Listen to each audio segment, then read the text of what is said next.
برسول الله والبدوي ورجال من بني علوي سلكوا في المنهج النبوي برسول الله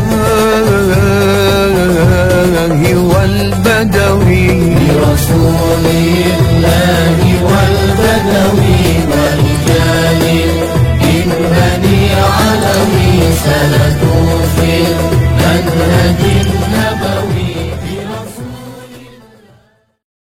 Kedua, orang Sunda suku terkecil yang murtad, target mereka di sana. Makanya mereka injar apa? Sukabumi, Cianjur, Ciamis. Saya sampai Sukabumi Selatan, Pak. Sudah berdiri sekarang Lembah Karmel, pusat Katolik terbesar di Asia. Saya sudah masuk itu. Masuk di stop. Bapak Saham, Abdi Mas Tumorang. Dari mana? Dari Jakarta. Dengar Situmorang, dikiranya saya pendeta. Bebas masuk. Kita bawa ini. Badai ke mana? Saya bilang, badai ke luhur. Sabar orang, tilurang. Saya bilang, dari mana tuh Pak? Abdi mah dari Jakarta. Mendengar Situmorang, oh bangga. Abdi ke luhur, Bapak tahu itu. Bukan Jatiluhur Pak, ke luhur, naik ke atas gitu ya.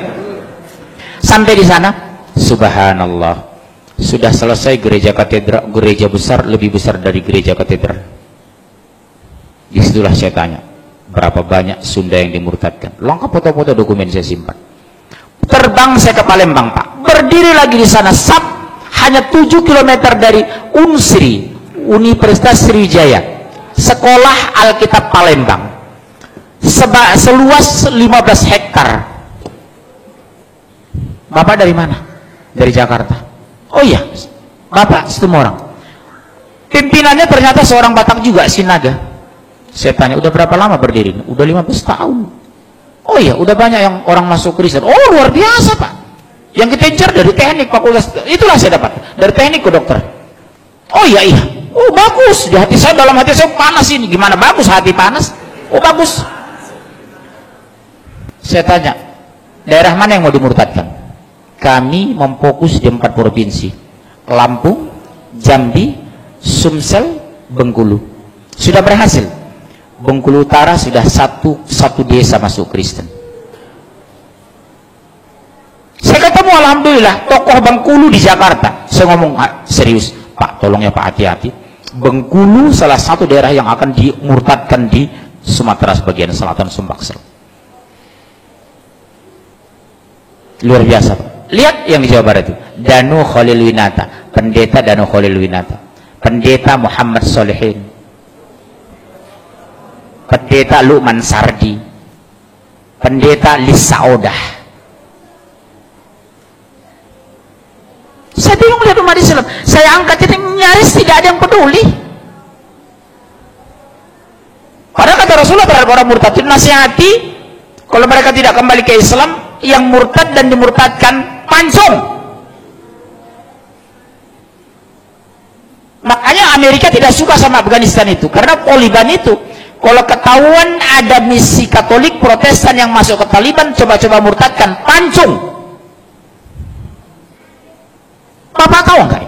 Saya sendiri yang melaporkan ke Komisi Hukum, Komisi 3 Hukum ya, DPR, Kapolri Sutanto, Presiden, Wakil Presiden, Menko Polhukam. Saya antar sendiri di waktu itu. Ini ancaman terbesar bagi NKRI. Kenapa? Mereka sudah berani membangun pusat Kristen di mayoritas Muslim terbesar di Indonesia, Jawa Barat. Kalau melihat orang Batak Kristen, saya nggak terlalu pusing. Tapi kalau mendengar bahasa Sunda ke gereja, badeka mana teteh? Badeka gereja, teteh mah Kristen. Sakit itu di sini Pak. Ini persoalan agama. Tapi Abdi bingung, orang masa daerah cicing wae di ditu. Cicing Pak, cicing wae. Hati-hati loh Bapak, orang Jawa Barat di sini. Peringatan besar Pak. Cianjur, Sukabumi, Ciamis. Saya keliling di 3 kabupaten ini. Kenapa Pak? Negara tidak pernah campur tangan ketika rakyatnya murtad. Yang kedua, demokrasi dan HAM dijadikan landasan melindungi pemurtadan. Betul? Bahkan zaman Pak SBY, orang murtad jadi menteri. Siapa? Menteri Kesehatan, Napsi Amboy. Itu adiknya Profesor Dr. Hasan Walinono, mantan Dirjen Pendidikan Tinggi. Saya udah sampai ke kampungnya Pak di Sengkang itu. Dokter Nafsiyah Emboy. Itu Muslim Pak, masuk Kristen. Dia itu sama-sama saya di PBHMI. Senior saya beliau itu. Nikah dengan Gubernur NTT Emboy, masuk Kristen. Masih saudara dengan Nurdin Khalid beliau itu, dari Sengkang beliau. Udah saya bujuk istri Pak Nurdin Khalid, tolong Bu, bisa nggak dibujuk Ibu Nafsiyah itu ke rumah? Kenapa? Saya ajak dialog. Karena saya ngisi di rumah Pak Nurdin Khalid. Sampai sekarang belum ada realisasi. Sama dengan Asmiranda. Sudah saya bujuk keluarganya. Bu, bisa nggak dibujuk Asmiranda datang lagi ke Jakarta? Saya nanti bantu dia ruqyah. Termasuk Luman Sardi itu. Bisa insya Allah Pak. Pertanyaannya sederhana. Kenapa Anda masuk Kristen? Karena Yesus. Siapa Yesus dalam pandang Anda? Sebagai Tuhan. Tolong tunjukkan di Injil mana dalil Tuhan Yesus sebagai Tuhan. Saya bawa Injil aja. Ini saya punya Injil. Silakan baca. Tidak ada satupun pernah Yesus mengaku sebagai Tuhan. Tidak pernah Yesus minta disembah sebagai Tuhan. Bunda Maria yang terdekat kepadanya tidak pernah menyembahnya. Terus mana landasan Anda menyembah Yesus? Bapak punya doktrin ini loh sama anak. Bapak tahu perumahan Bougainville ini? Salah satu anak jamaah pengurus masjid murtad itu. Bapak tahu Masjid Raya Pulau Asam? Ketua masjidnya murtad, Kolonel Muhammad, masuk Kristen. Kolonel Marinir Pak, masuk Kristen menjelang meninggal. Ketua masjid Pulau Asam, Jakarta Timur itu. Orang kaget Pak. Begitu didatangi melayat pengurus masjid, sudah haleluya. Ternyata menjelang meninggal dia masuk Kristen. Ketua masjid loh Pak. Bilang apa gitu? Makanya sekarang penguatan di akidah di rumah tangga luar biasa nomor satu. Satu diantaranya apa? Dekatkan anak kepada Al-Quran. Enjoykan anak dengan Islam. Gembirakan anak ke masjid. Jadikan masjid pusat pembinaan anak Islam. Sekarang maaf. Begitu seriusnya kita di sini orang tua, jujur, kemana anak-anak muda kita? Kenapa tidak hadir di sini? Jujur, ayo. Kalau anak saya paksa ke masjid ikut saya. Subuh itu anak-anak kecil saya bangun itu jam 4. Bangunnya nak, kita ke masjidnya nak, bangun nak, bangun. Nanti kalau terlalu capek kamu, habis dari masjid tidur ya nak. Tolong jawab ayah lo nak. 1 menit pun ayah tidak bisa masukkan kamu ke surga lo nak, demi Allah. 1 detik pun ayah tidak bisa mengeluarkan kamu dari neraka. Yang membuat kamu masuk surga kalau Allah ridho sama kamu loh nak, demi Allah nak. Doktrin saya seperti itu. Ke masjidnya anak, bujuk anak ke masjid, banguni dengan kelembutan. Sekarang mas, maaf Pak, berapa banyak, maaf, masih ada waktu ini, demi Allah Bu, berapa banyak kita bangga anak kita pintar matematika tapi tidak bisa baca Al-Quran. Berapa banyak alumni S2 dari Jerman tidak bisa mensolat jenazah. Betapa indahnya di hari kematian kita, imam jenazah adalah anak kandung kita. Di hari kematian kita, ungkapan itu anak kandung kita, bukan orang lain.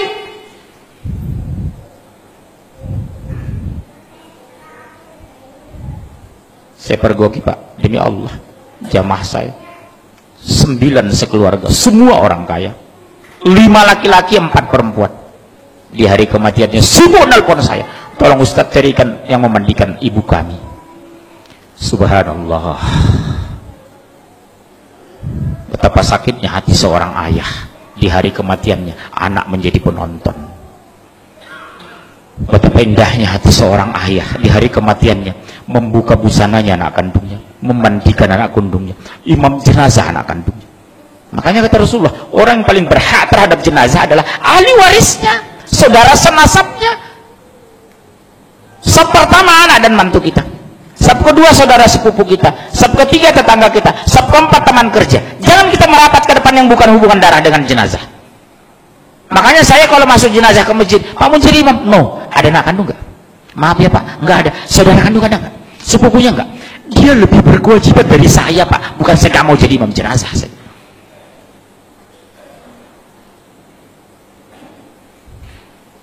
Hati-hati loh Pak sekarang. Silahkan S2 ke Jerman, S3 Swedia, tapi basic agama harus kuat. Apa yang kita banggakan nanti di hari kematian kita, Pak? Anak menonton jenazah kita, subhanallah.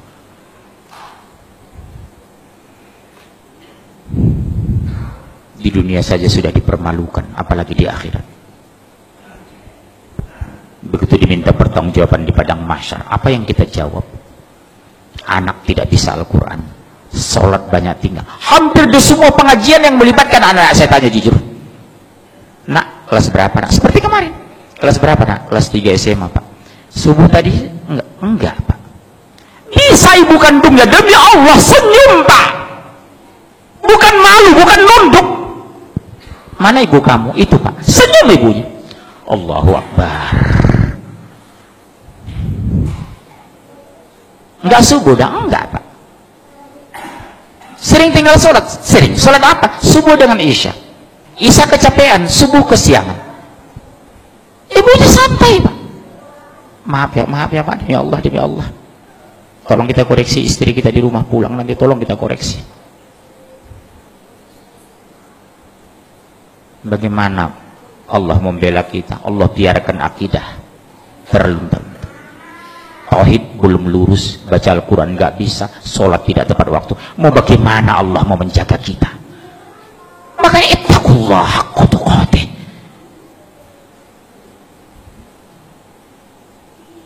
Jujur Pak, kita bangga kadang anak kita S2 S3, tapi kita koreksi agamanya. Sudah bisa nggak anak sholat jenazah? Kalau seandainya Allah takdirkan ayahmu meninggal, sudah bisa nggak mimpin jenazah? Masya Allah, subhanallah. Ini renungannya Pak. Saya nggak tahu apa ada masjid lagi 50 tahun lagi di Jawa Barat. Saya nggak tahu apa ada lagi sholat orang di Pasaman 50 tahun yang akan datang. Di sana Pak sudah banyak masjid yang kosong Pak, di Pasaman itu. Disuruh sholat, maaf saya pakai bahasa Padang, Anda adu piti di masjid. Bawa yang orang Padang Pak, hati-hati sekarang. Di Pasaman itu Pak, sudah banyak kita pergoki masjid yang terlantar, tidak ada azan lagi. Kita ajak sholat Pak, Pak ke masjid Pak, nggak ada uang di masjid, ngapain ke masjid? Sumbar loh. Yang dulu saya bangga dengan orang Aceh, yang dulu bangga saya dengan orang Padang, sekarang kebanggaan itu berkurang Pak, mungkin habis tergerus. Di mana lagi pertahanan Islam di Sumatera? Dulu saya bangga dengan orang Sunda. Setelah masuk saya Cianjur, ternyata sudah dipenuhi gereja. Makanya Pak, demi Allah, pulanglah ke kampung, pulanglah. Berjuang ini Pak, berhenti kita mati, mundur kita hancur. Subhanallah. Apa yang kita benahi? Kondisi akidah, tauhid ini. Di sini Pak, gak mungkin anak mau sholat kalau tidak mengenal Allah. Subhanallah.